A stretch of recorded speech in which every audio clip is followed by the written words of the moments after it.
यदि तपाईँ जीवनमा धनी बन्न चाहनुहुन्छ भने तपाईँमा हुनैपर्ने 5 वटा स्किलहरू। अब धनी भन्नाले तपाईँ बिलिनियर नेपालकै टप 1 बन्नुहोस् भनेको होइन। धनी भनेको त्यो हो जुन दिन तपाईँले पैसाको लागि काम गर्नु नपरोस् र पैसाले तपाईँको लागि काम गरिदियोस्, त्यो नै तपाईँ धनी हो। जुन तपाईँले केही किन्दै हुनुहुन्छ, केही खाँदै हुनुहुन्छ, केही इमर्जेन्सी पऱ्यो भने पैसाको बारेमा सोच्नु नपरोस्, त्यो नै व्यक्ति धनी भएको हो। सो तपाईँ पनि त्यो लेभलमा पुग्न चाहनुहुन्छ। तपाईँले आफूले पैसाको लागि काम गर्नु नपरोस् र पैसाले तपाईँको लागि काम गरिदियोस्, त्यो लेभलमा पुग्न चाहनुहुन्छ भने यो 5 वटा कुरा तपाईँमा हुनुपर्छ।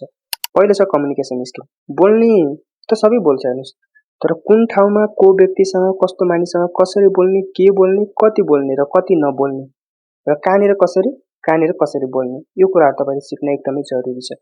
किनकि तपाईँ इमोसनल कुरामा हाँसेर हुँदैन, हाँस्ने कुरामा इमोसनल भएर हुँदैन।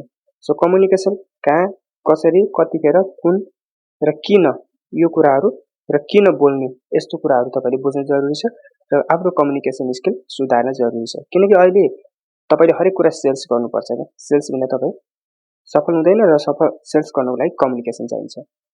दोस्रो भनेको सेल्स एन्ड मार्केटिङ स्किल। यो भन्नु अब सेल्स एन्ड मार्केटिङ भन्ने बित्तिकै तपाईँ प्रोडक्टलाई अनलाइनमा बेच्ने होला भन्ने नसोच्नुहोस्। हरेक मान्छेले हरेक कुरा बेचिरहेको छ। तपाईँ कोहीसँग के बोल्दै हुनुहुन्छ भने तपाईँले आफ्नो बोली बेच्दै हुनुहुन्छ। कसैले टिकटक भिडियोहरू बनाएर कमाउँदैछ भने उसले आफ्नो फेस होला, आफ्नो एक्टिङ होला, आफ्नो इमोसन होला बेच्दैछ। हरेक मान्छेले हरेक कुरा बेचिरहेको छ क्या। सो तपाईँ पनि बेच्न सिक्नुहोस्, किन्न होइन। बाई त सबैले गर्छ हेर्नुहोस्, जसले बेच्न सिक्छ त्यही धनी बन्छ। जसले सेल्स गर्न सिक्छ, आफ्नो बोली होला, आफ्नो प्रोडक्ट होला, आफ्नो सर्भिस होला, आफ्नो बारेमा जे कुरा हुन्छ, जसले बेच्न सिक्छ त्यही धनी हुने हो। किनकि किन्ने मान्छे कहिले पनि धनी हुँदैन, किन्नेले त फाल्ने हो, किन्ने त गरिब हुने हो। त्यसैले हरेक ठाउँमा हरेक कुरा आफूसँग भएको कुरा बेच्न सिक्नुहोस्।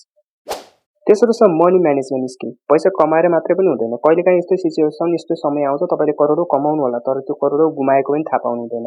त्यसकारण पैसालाई चलाउने, पैसालाई म्यानेज गर्ने स्किल पनि तपाईँमा हुनैपर्छ इफ धनी बन्नु छ भने। किनकि पैसा चलाउन जान्नु भएन भने सम्भव छैन।